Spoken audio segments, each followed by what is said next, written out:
In this video, I'm going to show you exactly how I build an AI sales agency to over 100K per month so you can do exactly the same. My agency that I run alongside my co-founder Mish is currently doing over 250K a month. We scaled from 2 to 19 employees in just 12 months. This month, our business, called IQ, made $266,456 in revenue. This video will walk you through the step-by-step from zero all the way to 100K per month. I've split it into 3 different sections with 3 different revenue ranges because each stage requires different strategies. What got you to 15K per month won't get you to 50K or 100K. I will warn you though, if you aren't ready to take action, this video isn't for you because you will have 0 excuses not to build your agency by the end of this video. So let's get started. Step number 1, 0 to 15K per month. The main focus for getting to 15K per month is getting the first 1 to 3 clients. In the beginning, trust is the single best thing you need to get your agency off the ground. People will only do business with you if they trust you, and if you don't have a lot of success stories or social proof, this is even harder. This can become some sort of catch-22. You can get a job without experience, but you need a job to get experience. Starting an agency is something a bit similar. You need clients to build up your social proof and testimonials, but you need social proof and success stories to get the clients. The best workaround is to load your offer with guarantees. Whether it's promising specific results, a money-back guarantee, taking a percentage of revenue generated instead of a fee, or even offering free trials if necessary. If you have 0 social proof, this can be your foot in the door. But you should also be building up your social proof by posting a lot of content. This is actually what worked for my co-founder Mish when he started Cold IQ. He was posting on LinkedIn and one of his posts went viral, and that's how he got his first clients. So I'm going to highlight the exact steps that will get your agency its first 3 clients if you're starting from 0. First, figure out who you want to sell to. Create your ideal client profile, commonly called ICP. Second,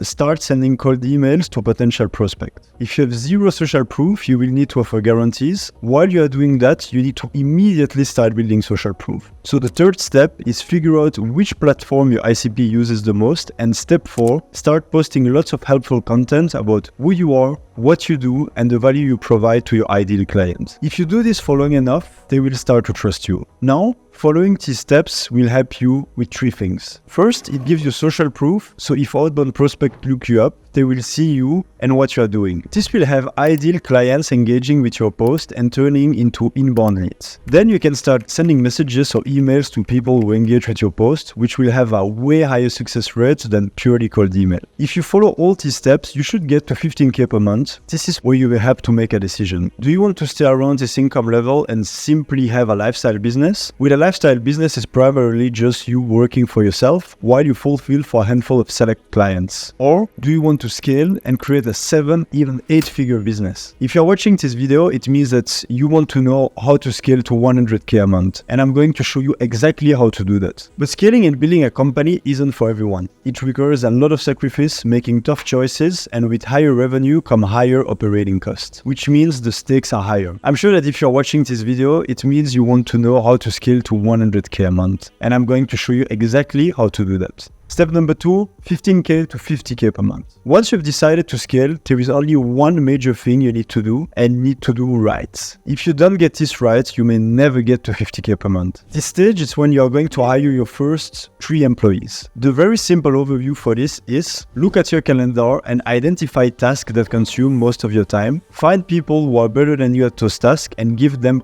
full ownership. This is pretty straightforward in theory, but you can sleepwalk your way through this. The first 3 hires are the most important ones, because these first 3 hires will have the biggest impact on your business, and you need to trust them with key parts of the agency. If you f it up, it can have disastrous impacts on the business. So you need to have very high standards for those first 3 hires. This is where it's crucial to have a clear vision for the business and the culture you want to create. If you know this ahead of time, it will make sure you hire the right people that fit your vision. For our agency, we've created a culture where employees can work when, where, and how they want. I do not want to micromanage people. If you're an early riser or night owl, it doesn't really matter to me. If you want to travel and work from a different country each month, go for it, be my guest. We don't care where you work from, on what hours you work, as long as you're delivering results. If you deliver results, show initiative, and make a difference, that's what leads to promotion and more opportunities. And I'm sure this sounds awesome to most people. Oh, I can travel, but it actually comes with a lot of responsibilities. is you have to be good at what you do, manage your own time effectively, take ownership of your role, and deliver results. And I don't think that everyone can handle this. We need A players who can. So you have to be very intentional about who you hire in order to build the culture you want at your agency. Because if you are unclear on that, your culture will be decided for you by the first employees you hire, and it might not be good. Me and Mish actually made a lot of hiring mistakes, and they were extremely costly for the business. So we had to learn from those mistakes, and the team we have now is the biggest reason for success. And that's only because we have extremely high standards and made a commitment to only hire A players. And I cannot recommend to you enough that you only hire A players for those first 3 hires. Because once we made that commitment in our hiring, that's when Dan joined us. He actually sent me a cold DM 1 year ago, and he wanted to work for us for 3 months for free to learn so he could actually launch his own agency. But Dan ended up being so good that we not only hired him, but also gave him equity in the business. Because he's so important to the agency, we just had to keep him. And since he sent me that DM a year ago, the business has gone from 25k per month to more than 250k per month. So don't underestimate the impact your first hires can have, both positive and negative.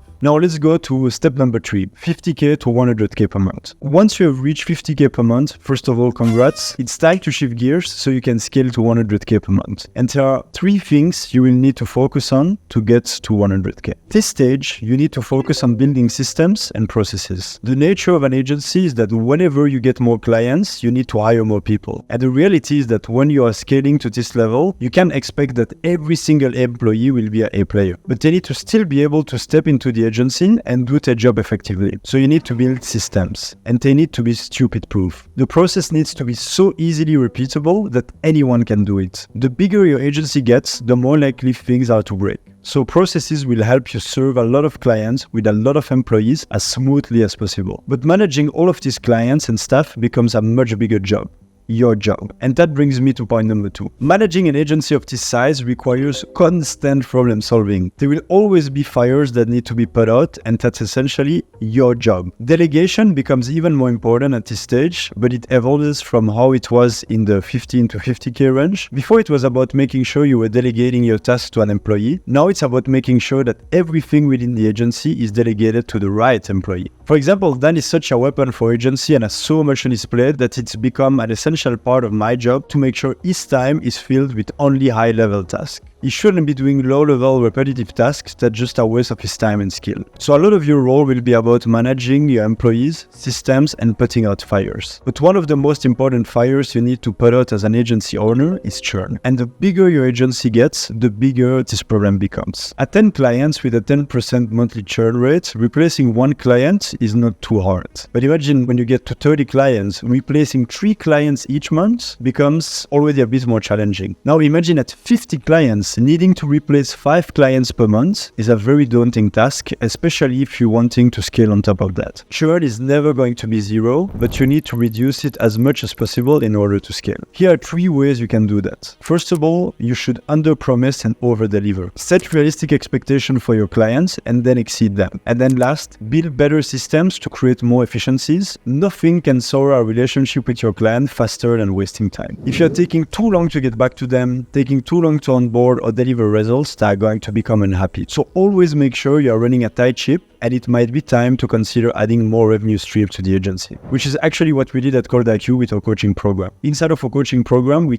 teach sellers and founders how to 10x their outbound sales, and this is a great revenue stream for us because it's easily scalable without having to add more employees for each student we get. Another benefit to having a more revenue stream is that it diversifies your revenue. Like I said before, the bigger the agency, the higher your operating costs are, and the higher the stakes, so having multiple revenue streams can help limit that risk. So if you follow all of the steps in this video, then you should be able to build and scale your own agency to 100k per month. But you will never get there if you're stuck at the 0 to 15k range. So if you're still struggling to get your first 3 clients and you want a more in-depth video on how to get to 15k a month, I have a video that shows you exactly how to get your first 3 clients and more. I go more in depth on lead generation, so if you watch this video next, then you will have literally no excuse to not get to 15k per month. I see you there.